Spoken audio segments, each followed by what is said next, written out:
La nueva era de la física nos dice que las partículas o masa como tales no existen. Más bien que todo en el universo es energía. Y las cosas que observamos en realidad son solo estructuras mentales y tienen forma solo mientras son observadas como tales. Y por muy extraño que parezca, este fenómeno es ahora aceptado como verdad. Tomando este concepto un poco más lejos, mis amigos, la energía es una expresión del pensamiento y de la inteligencia. Lamentablemente, no creo que estemos preparados para lidiar con nuestro mundo físico en términos de inteligencia o de pensamiento.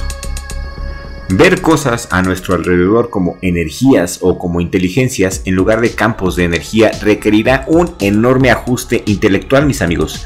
Cuando nos relacionamos con el aura, por ejemplo, el aura de los humanos que es magnética, estamos descubriendo en realidad la inteligencia interna y la fuerza cósmica del individuo.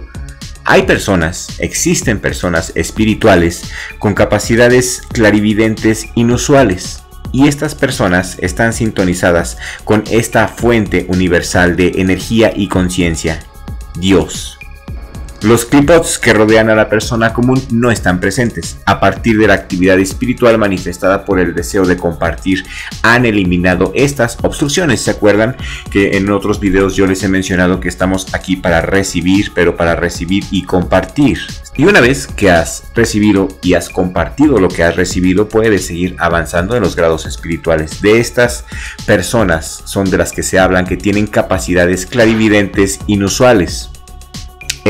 La persona común no puede irradiar ese tipo de energía o de inteligencia, muy a pesar de lo que señala también el Talmud, de que cada persona tiene una aura física que se extiende 4 amot. Amot se referiría a una medida de 2.24 metros. El Talmud dice que cada persona tiene un aura de 2.24 metros. Hay una tendencia creciente entre los investigadores a estar de acuerdo en que la mente y el cerebro no son lo mismo. Así es, la inteligencia como tal no puede hallarse dentro del marco del cerebro orgánico. La enorme red de neuronas y respuestas nerviosas del cerebro pueden ser esquematizadas, detectadas y monitoreadas por los científicos. Pero la inteligencia y la conciencia en sí mismas continúan eludiéndolos. ¿Y qué hay del aura? ¿Cuál es el fenómeno del aura? El aura en realidad es una imagen de las inteligencias de energía de los procesos de la vida de las personas y representan la trascendencia del terreno físico de la materia. Y aunque están atadas y conectadas a la estructura y el contenido del cuerpo, tienen sus propias leyes y principios metafísicos relativos al tiempo, al espacio y al movimiento. Y desde el punto de vista cabalístico, desde el punto de vista de la energía inteligente, se sabe que estas auras han llegado a extenderse más allá de la limitación habitual de la de 2 metros, como lo dice el Talmud. De hecho, si todavía no estás seguro de lo que estoy hablando, permíteme decirlo tan claramente como pueda. ¿Sí? Teletransportación. La teletransportación es posible según la Cábala, según el Zohar, y esto se logra con el aura. La teletransportación es el transporte teórico de materia a través del espacio, convirtiéndolo en energía y luego reconvirtiéndolo en un punto terminal. Pero ¿puede una persona ser transportada por el espacio? ¿Puede aparecerse realmente ante otras personas en otros extremos de la Tierra? No parece que la mente, o como prefiero llamarlo, este factor de inteligencia, no esté limitada por el espacio, el estado de ensueño. Así es, cuando soñamos, el soñador puede aparentemente viajar a través del espacio, puede ir adelante o atrás en el tiempo. En nuestros sueños podemos contactar incluso a personas o familiares que ya han fallecido. Y si bien esta experiencia extracorporal no se parece al fenómeno de la teletransportación, aún así se ha producido una separación. La idea importante es que uno experimenta y se encuentra separado de su cuerpo físico, y las experiencias extracorporales están ahora siendo exploradas en laboratorios del sueño. Los dos principales laboratorios de investigación que están llevando a cabo experimentos para determinar la precisión del viaje astral son el Centro Médico Maimónides en Nueva York y la Universidad de California. Esto ya se está estudiando. Volviendo al fenómeno de la teletransportación, puedo decir, mis amigos, que la mayoría de nosotros hemos vivido esa experiencia en alguno u otro momento de nuestras vidas. ¿Cuántas veces nos ha dicho un amigo que habría jurado que nos había visto en un lugar en el que no estábamos? Estamos seguros de que nos ha confundido con otra persona. Sin duda la persona que vieron era probablemente alguien que se parecía mucho a ti, ¿verdad? Y en algunos casos la determinación de nuestra presencia es más bien empática, pero para gran consternación de quien nos vio, en realidad no éramos nosotros. ¿Y eso fue una ilusión o estábamos en dos lugares al mismo tiempo? La ciencia occidental no se ha tomado en serio el estudio de la teletransportación.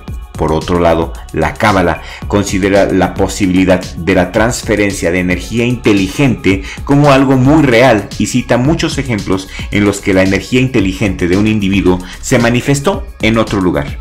El Zohar, mis amigos, está plagado de historias de teletransportación, donde santos se teletransportaban de un lugar a otro, donde de hecho los discípulos podían ver a su maestro en un lugar y aparecer en otro al mismo tiempo. Está lleno de historias de este tipo. La teletransportación para la Cábala es algo muy real y para la ciencia es algo que apenas está en pañales. Pero estos sabios, estos sadiquín, ¿cómo lograban tal cosa? Mis amigos, parece que lo lograban a través de la meditación, y a través de la meditación entraban a estados de conciencia alterados, muy elevados. Recitaban nombres sagrados, nombres divinos en hebreos que concatenados unos con otros formaban nombres de ángeles, y a través de esos ángeles servían como una especie de llave, la carroza de Ezequiel. Y podían ver el futuro, podían ver el pasado y podían hacer milagros a través de la teletransportación, a través de la meditación y a través de la reencarnación, que son conceptos esotéricos que están compartidos por las principales religiones. Por eso les digo que la verdad es una y única. Hay libros, por supuesto, donde tú puedes aprender de esto. Uno de esos libros se llama Las Ruedas del Alma, Cábala y la reencarnación del Rav Berg. Recomiendo mucho este libro porque este libro te va a dar luz de un tema tan importante como es la reencarnación, que a continuación vamos a platicar. La reencarnación, mis amigos, no es ningún premio, no es algo bueno, no es algo bonito. La reencarnación es un castigo y según los libros sagrados más antiguos que tenemos, la reencarnación es peor que el mismo infierno. Es peor que estar en el purgatorio. La reencarnación, sí, claro, es buena por una parte, porque nos va a rectificar, nos va a purificar y nos va a hacer ascender de nivel.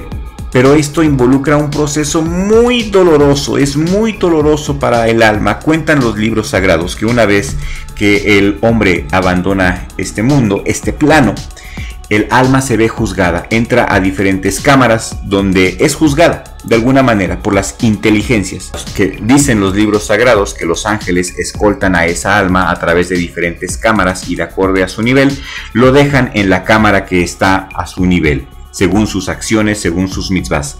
Los libros sagrados dicen que nuestras buenas acciones son como nuestros ropajes, son como nuestras ropas cuando ya dejamos este mundo. Hay gente que se va desnuda, que llega desnuda y se va desnuda, se va sin buenas acciones.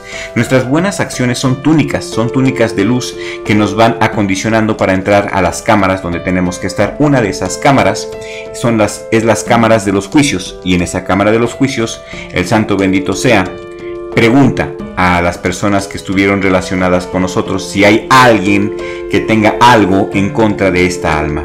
Se hace un juicio y de repente un alma puede decir: sí, a mí me engañó, a mí me robó 20,000 pesos, a mí me robó mi casa, a mí me corrió de mi casa, a mí me asesinó, a mí me hizo esto. Entonces esos juicios van cayendo sobre el alma que está escuchando todo esto, que son como azotes de luz, lo describe el santo libro del Zohar. Y como hay acusadores, regresan a esa alma aquí a la tierra para precisamente regresar ese dinero para sufrir algún castigo por esa persona que nosotros ofendimos. Y dicen los santos rabinos que muy seguramente si alguien nos ofendió, si alguien nos robó, es porque nosotros lo ofendimos o lo robamos en una vida pasada. Por eso no debemos de ofendernos, no debemos de enojarnos ni lo más mínimo con una persona que nos ofende, porque muy seguramente nos ofendió porque nosotros ofendimos, mis amigos. Y ese es nuestro tikún. Prácticamente venimos a pedir perdón a todos y a dar lo mejor de nosotros a todos. Esa es nuestra rectificación aquí. Es difícil de entender, yo lo sé, como yo he venido a este mundo para pedirle perdón a todos, pues según las leyes de la Cábala, según el Santo Libro del Zohar, según muchos libros sagrados que he estudiado, que he leído y según lo que he practicado, pues sí, a eso venimos a rectificar. Somos vasijas rotas y tenemos que venir a rectificar lo que hemos roto. Y gracias a Dios no podemos ver otras vidas pasadas, porque dicen los libros sagrados que si viéramos las aberraciones que hicimos en nuestras vidas pasadas nos volveríamos locos. Es mejor no saber las deudas que tenemos y aceptar todo con alegría y esperar no volver a reencarnar. Y si no vuelves a reencarnar, ¿qué pasa? Te vas a la eternidad con Dios. No hay mayor bien que la cercanía a Dios, porque todo lo demás es vanidad. Tengo muchos años estudiando Cábala precisamente porque me da las respuestas a todas mis preguntas. No a casi todas, en serio, a todas mis preguntas. Por eso me gusta estudiar Cábala. La reencarnación, de hecho, nos da la llave para entender, nos da la respuesta para entender por qué este mundo es tan malditamente desigual. La igualdad humana, mis amigos, es un mito. A pesar de lo que puedan decir los políticos, a pesar de la propaganda, a pesar de la inclusión, somos desiguales mentalmente, espiritualmente y moralmente. Las oportunidades y las limitaciones parecen estar siempre jugando a policías y ladrones con nuestros planes. Algunas personas tienen cuerpos fuertes y sanos, otras son frágiles y enfermas. Algunas tienen cerebros rápidos y fantasiosos, otros aburridos y limitados. La igualdad está negada por cada aspecto de la naturaleza. El medio ambiente solamente contiene desigualdad. Un niño que nace en África está limitado por ese nacimiento a una vida de escasez extrema. Otro nace en medio de una civilización avanzada con todas las ventajas educativas y culturales. Uno nace en una sucia habitación oscura de un apartamento muy pobre. Otro nace en una casa refinada y es educado en el mejor vecindario.